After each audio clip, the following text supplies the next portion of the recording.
आज हम बात करेंगे कि मंदिर में रखा हुआ लौटा जल क्यों इतना महत्वपूर्ण है और उसे किस सही तरीके से उपयोग में लाना चाहिए। साथ ही हम यह भी जानेंगे कि मंदिर में लौटा किस धातु का होना चाहिए, क्या पीतल, तांबा या कुछ और। कई लोग इस बारे में अनजाने में गलतियां कर देते हैं और बाद में उन्हें पछताना पड़ता है। आज के प्रवचन में हम आपको बताएंगे कि इन गलतियों से कैसे बचें, क्योंकि इससे नुकसान हो सकता है।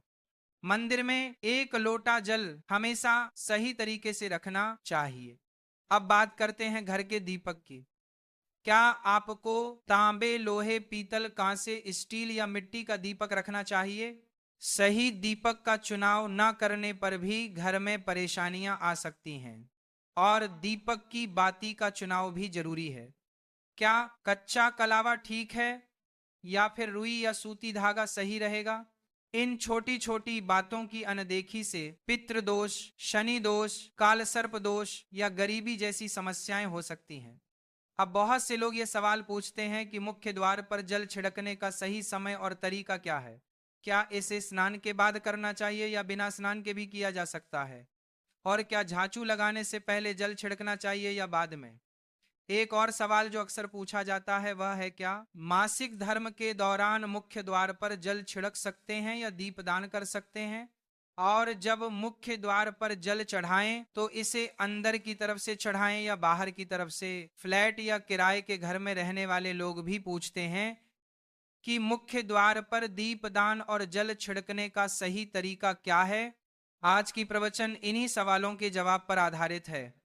सबसे पहले हम यह जानेंगे कि घर के बाहर और अंदर दीपक जलाने के क्या फायदे हैं। खासकर घर के बाहर दीपक जलाने से जो 5 बड़े फायदे होते हैं वह आपको चौंका सकते हैं। भगवान की पूजा में दीपक जलाने का महत्व तो सभी जानते हैं। हिंदू धर्म में देसी घी या सरसों के तेल का दीपक जलाना बेहद शुभ माना जाता है तथा तिल के तेल का दीपक भी जलाया जाता है। लेकिन भगवान के सामने दीप जलाना केवल पूजा का एक तरीका नहीं है, बल्कि घर के अंदर और बाहर दीप जलाने से कई लाभ मिलते हैं। दीपक जलाने से न केवल सकारात्मक ऊर्जा उत्पन्न होती है बल्कि 5 बड़े फायदे भी मिलते हैं। तो आइए जानते हैं। नंबर 1, पृथ्वी से अंधकार दूर होता है।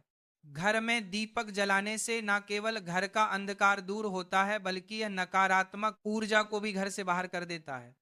जहां दीपक जलता है वहां सकारात्मक ऊर्जा का वास होता है।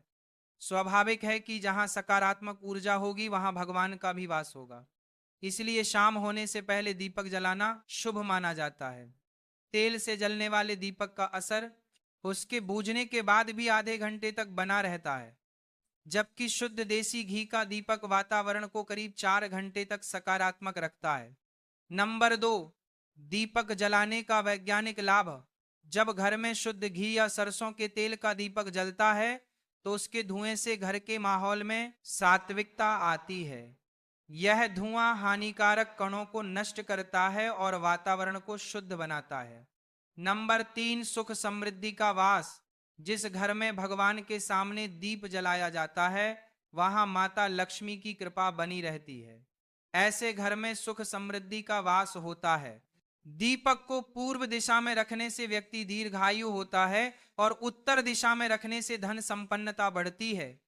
दीपक न केवल घर के अंधकार को दूर करता है बल्कि हमारे जीवन को भी प्रकाश की ओर ले जाता है। नंबर 4, बीमारियों को दूर भगाने में मदद। घर में दीपक जलाने से बीमारियां आसपास नहीं भटकती। परिवार के सभी सदस्यों को स्वास्थ्य लाभ मिलता है। खासकर अगर दीपक के साथ एक लौंग भी जला दी जाए तो इसका असर 2 गुना हो जाता है। यह त्वचा संबंधी बीमारियों को दूर करने में मदद करता है। नंबर 5, शुभ शक्तियों को आकर्षित करना। सनातन धर्म के अनुसार जिस घर में सुबह शाम दीप जलाया जाता है वहां कभी अंधकार नहीं होता।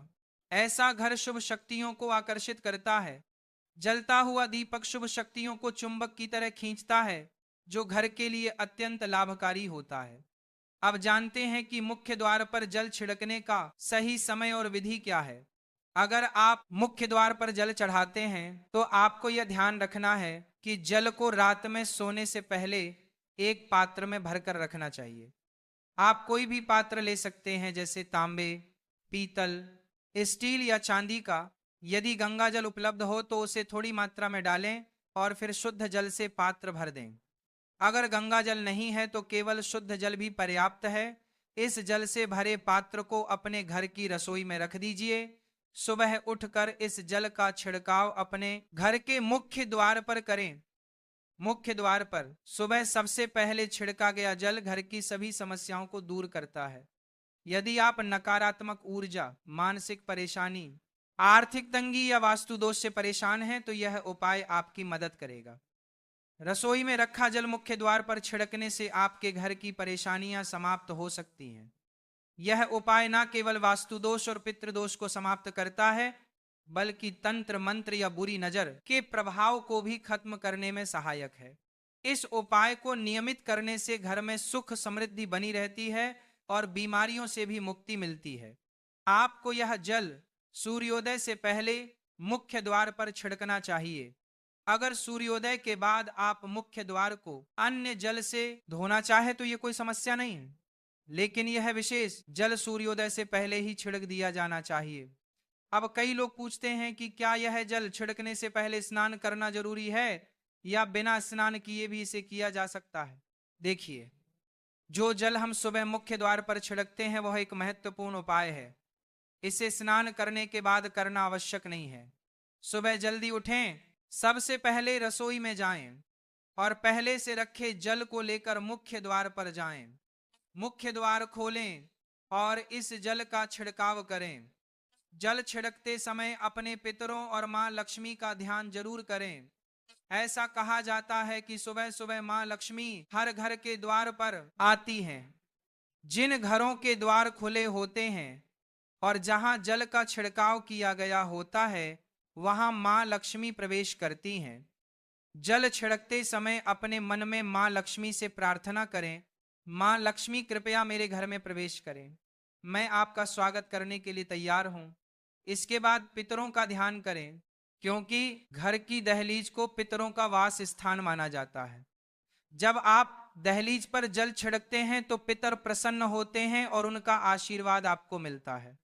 स्नान करने की आवश्यकता नहीं है, आप बिना स्नान किए भी यह कार्य कर सकते हैं। अब आपके अगले प्रश्न, क्या जल का छिड़काव झाड़ू लगाने के बाद करना चाहिए या पहले? इसका उत्तर यह है कि सुबह उठने के बाद सबसे पहला कार्य जल का छिड़काव करना चाहिए। इसके बाद आप झाड़ू लगा सकते हैं। सुबह उठते ही सबसे पहले बिस्तर पर बैठकर अपने दोनों हथेलियों को देखें और मां लक्ष्मी का ध्यान करें।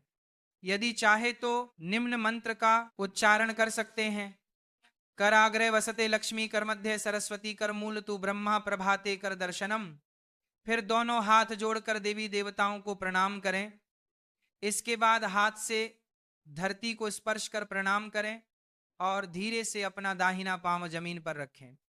फिर रसोई में जाकर जल लें और मुख्य द्वार पर जल छिड़कें। जल छिड़कते समय मां लक्ष्मी और पितरों का ध्यान अवश्य करें। उसके बाद आप अपने घर के अंदर आकर अपनी दिनचर्या जैसे झाड़ू लगाना, स्नान करना आदि कर सकते हैं। अब कुछ लोगों का यह सवाल होता है कि क्या जल छिड़कने के बाद मुख्य द्वार की सफाई की जा सकती है? तो हाँ, आप ऐसा कर सकते हैं। पहले रसोई में रखा जल मुख्य द्वार पर छिड़क दें। इसके बाद अतिरिक्त पानी लेकर मुख्य द्वार की अच्छे से सफाई झाड़ू या पानी से कर सकते हैं। कुछ लोग पूछते हैं कि अगर वे फ्लैट या किराए के एक कमरे में रहते हैं तो जल का छिड़काव और दीपदान कहाँ करें? तो इसका उत्तर यह है कि आप जहां रहते हैं वहां के मुख्य द्वार को ही माने। मतलब जिस दरवाजे पर आपका नाम लिखा हो या नेम प्लेट लगी हो वही जल छिड़कें और दीपदान करें। अगर आपके पास एक ही कमरा है तो कमरे के दरवाजे को मुख्य द्वार माने और वहीं पर यह उपाय करें। अब अगला सवाल यह है कि क्या मासिक धर्म के दौरान मुख्य द्वार पर जल छिड़का जा सकता है और दीपदान किया जा सकता है? जल छिड़कने के लिए मासिक धर्म का कोई असर नहीं होता। आप जल छिड़क सकती हैं, लेकिन दीपदान कार्मिक पूजा में आता है जो बिना शुद्धता के नहीं किया जा सकता। इसका मतलब यह है कि मासिक धर्म समाप्त होने के बाद ही दीपदान करें। इसके अलावा कुछ लोग पूछते हैं कि मंदिर में जल रखना जरूरी है या नहीं। और रखा हुआ जल क्या करना चाहिए? तो शास्त्रों के अनुसार घर के मंदिर में 1 लोटा जल रखना बहुत जरूरी है। जल ऊर्जा को संचित करता है। जब आप पूजा करते हैं, मंत्र जपते हैं या भगवान से प्रार्थना करते हैं, तो इन सभी की ऊर्जा उस जल में समाहित हो जाती है। यही कारण है कि मंदिर में जल रखना आवश्यक है। सुबह की पूजा के दौरान 1 लोटा जल मंदिर में रखें और दीपक जलाएं। यह अग्नि और जल के संतुलन का प्रतीक है। पूजा के बाद इस जल का उपयोग शुभ कार्यों में करें, जैसे पौधों में डालना या घर में छिड़काव करना। यह सकारात्मक ऊर्जा को बढ़ाता है। सुबह की पूजा के समय हम मंदिर में जल रखते हैं। अगली सुबह जब आप पूजा करने जाते हैं तो सबसे पहले उस जल का उपयोग करें। आप पूरे घर में उस जल का छिड़काव कर सकते हैं।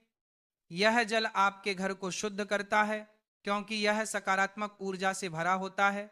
इससे कई बीमारियां भी दूर हो जाती हैं और घर में नकारात्मक ऊर्जा का प्रवेश नहीं होता।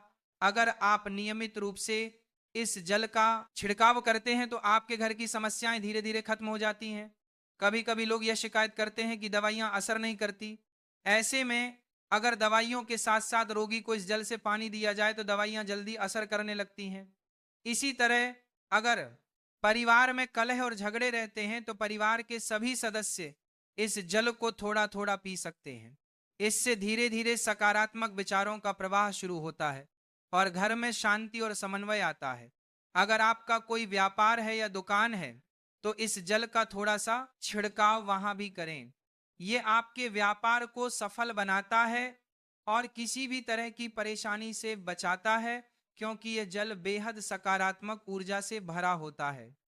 अब बात करते हैं कि मंदिर में जल क्यों रखा जाता है। जल को अमृत माना जाता है और यह देवी देवताओं के लिए विशेष महत्व रखता है। मंदिर में 1 लोटा जल रखना उतना ही आवश्यक है जितना कि आप रोजाना भोजन करते हैं। जब हम भगवान की पूजा करते हैं तो तांबे या पीतल के पात्र में 1 लोटा जल जरूर रखना चाहिए।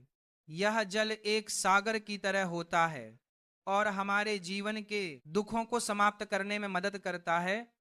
यदि कोई व्यक्ति भगवान को रोजाना भोजन नहीं कर सकता तो वह मंदिर में 1 लोटा जल रख सकता है, जिससे उसकी पूजा पूरी होती है, ताकि भगवान इसे ग्रहण करें और यह जल रूपी प्रसाद अगले दिन सुबह आप प्रसाद समझकर ग्रहण करें। लेकिन याद रखें, मंदिर में रखा जल कभी भी तुलसी में अर्पित नहीं करना चाहिए, क्योंकि यह जल सभी देवी देवता ग्रहण करते हैं। अगर आपके घर में लड्डू गोपाल या राधा कृष्ण हैं और आप 1 लोटा जल उनके लिए अर्पित करते हैं तो आप अगले दिन यानी सुबह के समय वो जल तुलसी में चढ़ा सकते हैं। मंदिर में रखा जल अगले दिन यानी सुबह अपनी आंखों को धोने के लिए प्रयोग करें। इससे आंखों की रोशनी बढ़ती है और आंखों की बीमारियां दूर होती हैं। शास्त्रों के अनुसार जो लोग मंदिर में 1 लोटा जल भरकर नहीं रखते, उनके घर में अकाल पड़ जाता है, घर की स्थिति खराब हो जाती है, परिवार में मुसीबतें आ जाती हैं और गरीबी का सामना करना पड़ता है। आप चाहे तो 1 लोटा जल में फूल आदि डालकर रख सकते हैं, जो बहुत शुभ माना जाता है। मंदिर में रखा जल का एक और उपयोग यह है कि इसे घर की रसोई में, खाना बनाने में या पीने में भी प्रयोग कर सकते हैं। लेकिन यह जल तभी इस्तेमाल करें जब आपके घर में सात्विक भोजन बनता हो। अगर लहसुन या प्याज का इस्तेमाल होता है तो इस जल का प्रयोग खाना बनाने में नहीं करें। इस जल को परिवार के सभी सदस्य थोड़ी